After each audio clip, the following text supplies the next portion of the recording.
बात करते हैं 9 मई की। आज 9 मई के नाखुशगवार साने को 1 साल मुकम्मल हो चुका है। ठीक 1 वर्ष पहले बानी पीटीआई की गिरफ्तारी के रद्द अमल के तौर पर पाकिस्तान तहरीक इंसाफ के जो कारकुनान थे उन तमाम हदें पार की और इसकी नज़ीर हमें कभी हिस्ट्री में पाकिस्तानी तारीख में नहीं मिलती। कौमी इमलाक पर फ़ौजी इमलाक पर हमले किए गए जो इससे पहले कभी देखने को नहीं मिला, जिसको कंडेम भी किया जा रहा है। तमाम तर सूरत हाल पर जो है हम देखेंगे भी और केसेस जो है वो भी ज़ेर समात। बिल्कुल, अगर देखा जाए तो तमाम केसेस अदालतों में है और उम्मीद है कि जो मुलविस अफराद उनके खिलाफ कानून के मुताबिक कार्रवाई होगी। गुज़िश्ता रोज़ अडियाला जेल में सहाफ़ियों से गुफ्तगू में बानी पीटीआई ने कहा है कि फ़ौज हमारी है और हमें फ़ौज से कोई मसला नहीं है। मेरा आधा ख़ानदान फ़ौज और आधा ब्यूरोक्रेसी में है और खुदा के वास्ते फौज को सियासत में न घसीटे। ये उनकी तरफ से गैर रस्मी गुफ्तगू उन्होंने मीडिया से जो की है। दूसरी जानिब गर्मी की शिद्दत में जिस तरह से इजाफा हो रहा है उसी तरह से पाकिस्तान का जो सियासी दर्जा हरारत है वो भी बढ़ रहा है और ऐसे में हुकूमत और पीटीआई के दरमियान मुज़ाकराती अमल बयानाती हद तक महदूद होकर रह गया है।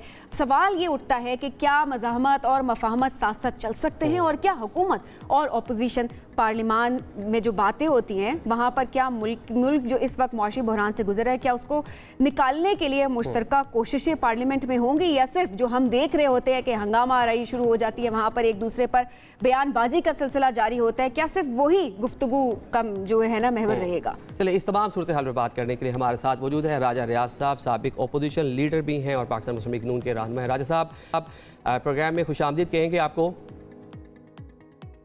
ये बताइएगा कि आपने देखा 9 मई के वाक़यात, गिरफ्तारियां हो चुकी हैं, केसेस अदालतों में ज़ेर समात है, लेकिन ताहाल सजाएं नहीं मिल रही।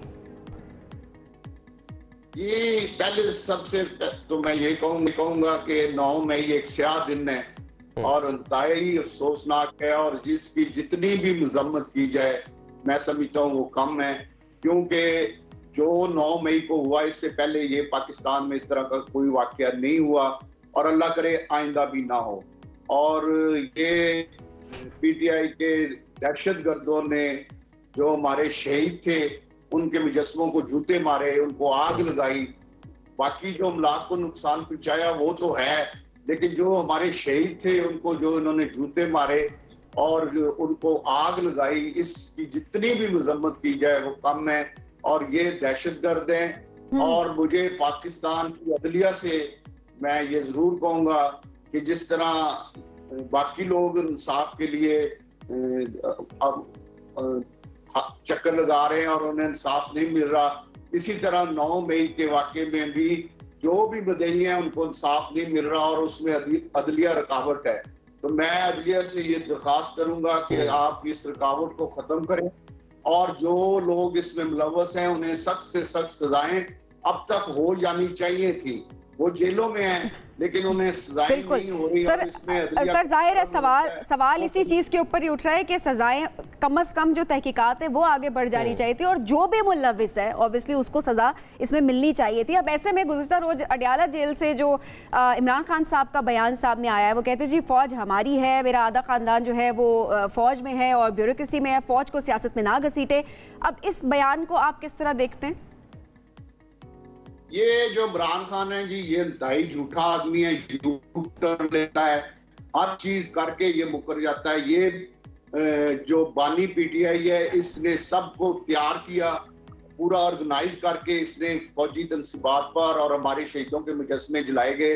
ये सारा इसकी सोच है, इसी ने कराया और ये जितने दिन लाहौर में था ये लोगों को ट्रेन करता रहा, उन्हें तैयार करता रहा ज़हनी तौर पे कि आपने मेरी गिरफ्तारी के बाद ये हमले करने हैं। सबको बताया गया था, हमारे फैसलाबाद के तमाम जितने पार्टी के रहनुमा थे उन्हें पहले बता दिया गया था कि अगर इमरान खान गिरफ्तार हो तो आपने किसी दफ्तर पे हमला नहीं करना, सिर्फ ISI के दफ्तर पे हमला करना। चले मामला को आगे भी तो बढ़ाना है, बैठ के डायलॉग भी करना होंगे। ऑल दो पीटीआई की जानिब से 3 रुकनी कमेटी बनाई गई है लेकिन मेन स्टेक होल्डर हुकूमत भी है क्योंकि पावर में वो है, तो संजीदा मुज़ाकरात की जानिब आगे क्यों नहीं बढ़ा जा रहा? कि ये दहशतगर्द हैं और दहशतगर्दों से किसी किस्म के कोई मुज़ाकरात ना हुए हैं ना होंगे। हाँ, अगर इनके कोई संजीदा लोग हैं इमरान खान के अलावा, अगर कोई संजीदा लोग हैं जो पार्लियामेंट में हैं और जो इस वाक़े में मुलव्वस नहीं, अगर वो बात करना चाहे तो उनसे बात हो सकती है। लेकिन जो इन मुकदमात में मुलव्वस हैं बानी पीटीआई के समेत उनके लिए कोई गुंजाइश नहीं, उनके साथ कोई मुज़ाकरात नहीं हो सकते।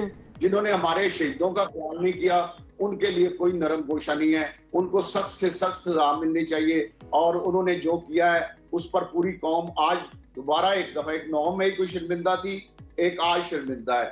और हम अपने शहीदों से माफी मांगते हैं ये 9 मई वाला जो वाकया उस पर, और हम मुतालबा करते हैं कि अदलिया से कि उसमें मुलव्वस जो लोग हैं उनके केस चला। ठीक है सर देखिए 9 मई के वाकयात अपनी जगह पे, उसकी सब मजम्मत करते हैं एज अ पाकिस्तानी के जिसने भी वो किया है, ऑब्वियसली कार्रवाई होनी चाहिए और उनको सख्त सख्त सजा मिलनी चाहिए। बट आगे अब जरा सियासत के पर्सपेक्टिव से अगर हम बात करें तो अब मामलात तो आगे बढ़ाने हैं, जिस तरह आदिल ने भी यही सवाल किया कि मुज़ाकरात के लिए तो आगे बढ़ना होगा। सिर्फ ये कह देना कि ये दहशतगर्द हैं, और वो उनकी तरफ से पहले ज़ाहिर है पीटीआई की तरफ से ये बयानात आ रहे थे कि ये चोर हैं, हम नहीं बैठेंगे इनके साथ, तो इस बयानबाजी से मुल्क को भी तो नुकसान हो रहा है ना। क्या सबको साथ नहीं बैठना, तमाम स्टेक होल्डर्स बैठे, बातचीत करें, बातचीत के जरिए जो पाकिस्तान के मसाइल हैं उनके हल की बात हो? देखिए, पाकिस्तान के मसाइल के हल के लिए वज़ीर आज़म साहब और कबीना और तमाम हुकूमत पर जोर लगा रही है और उनको मसाइल को हल करने की तरफ बढ़ रहे हैं। आप देखें, महंगाई में कमी हो रही है। अगर ये चोर कहते हैं तो ये तो खुद सबसे बड़े चोर हैं। गोगी को किसने भगाया है? गोगी जो अरबों रुपए लेके भाग गई है, और यहाँ पे हर ठेके में गोगी का हिस्सा था और वो पैसे सारे बनी गाला जाते थे। राजा साहब, आप हिस्सों की बात कर रहे हैं, लेकिन मौजूदा हुकूमत के दौर में भी एक बड़ा स्कैंडल हमने देखा कि गंदम का सामने आया है, किसान खासा परेशान है। पंजाब हुकूमत ने गंदम ना खरीदने का फैसला किया है। अब मिडल मैन एक्टिव होगा। आप जिस इलाके से बिलोंग करते हैं, एग्रीकल्चर एरिया है पूरा, किसान बहुत परेशान है। अगर आप गंदम नहीं खरीदेंगे, किसान ये अपनी गंदम कहाँ लेकर जाएगा?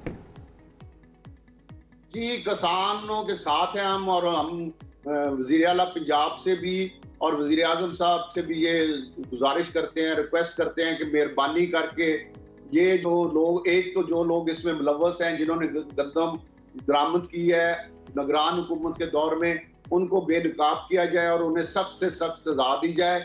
और दूसरा, किसानों की गंदम हर सूरत खरीदी जाए, चाहे इसमें हुकूमत को मुश्किलात जरूर हैं, मैं उनको समझता हूँ, बड़ी एक रकम लगनी है, लेकिन पाकिस्तान का किसान इस वक्त जलील हो रहा है, ख्वार हो रहा है।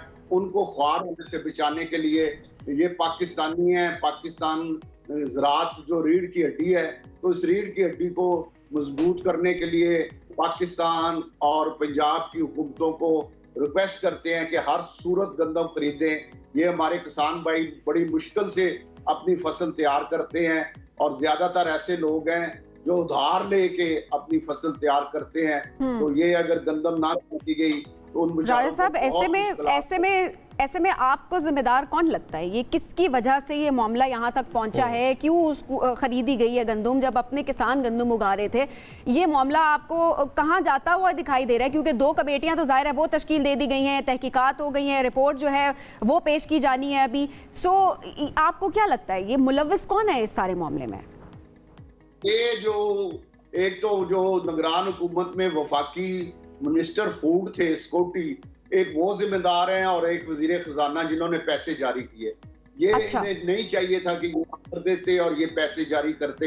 ये आर्डर जो दिया गया है जिन लोगों ने, वो भी जिम्मेदार हैं। और जिन्होंने गंदम की फसल आने वाली थी और सब कह रहे थे कि बम्पर क्रॉप आ रही है, उस दौरान जिन्होंने पैसे दे दिए कि आप बाहर से गंदम बरामद कर लें, ये वो लोग जिम्मेदार है। लेकिन वज़ीर आज़म साहब ने एक कमेटी बनाई हुई है, वो कमेटी सारी इस पे इंक्वायरी। राजा साहब, ये देखिए, निगरान हुकूमत का मामला तो है, लेकिन शहबाज शरीफ साहब प्राइम मिनिस्टर बन चुके हैं, नई गवर्नमेंट आ चुकी है, उसके बावजूद भी गंदम की इंपोर्ट जारी रही।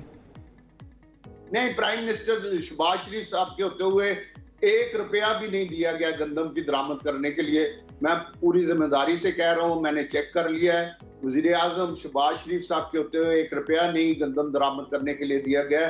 ये तमाम रकम पहले जा चुकी थी, सब ऑर्डर हो चुके थे, जहाज बुक हो चुके थे, इसलिए ये गंदम आज भी बदकिस्मती है हमारी कि हमारी बम्पर क्रॉप है, और उसके बावजूद आज भी कराची में साहिल पे एक जहाज लगा हुआ है जिससे गंदम उतर रही थी, जो वज़ीर आज़म साहब ने रोक दी है। तो ये हमारी बदकिस्मती है कि पाकिस्तान में कुछ लोग इस तरह के करप्शन करते हैं और अपना जाती मफाद को 8-10 बंदों ने सामने रखा और पूरे पाकिस्तान के किसानों को जबा कर दिया है, मैं तो ये लफ्ज कहूंगा। और उनका घरों के चूल्हे जो हैं वो बुझा दिए गए हैं 8-10 बंदों ने फायदा उठाने के लिए। तो वजीर आजम साहब से अपील करता हूं कि जो लोग इसके जिम्मेदार हैं, मैं तो कहता हूं कि उनको फांसी देनी चाहिए।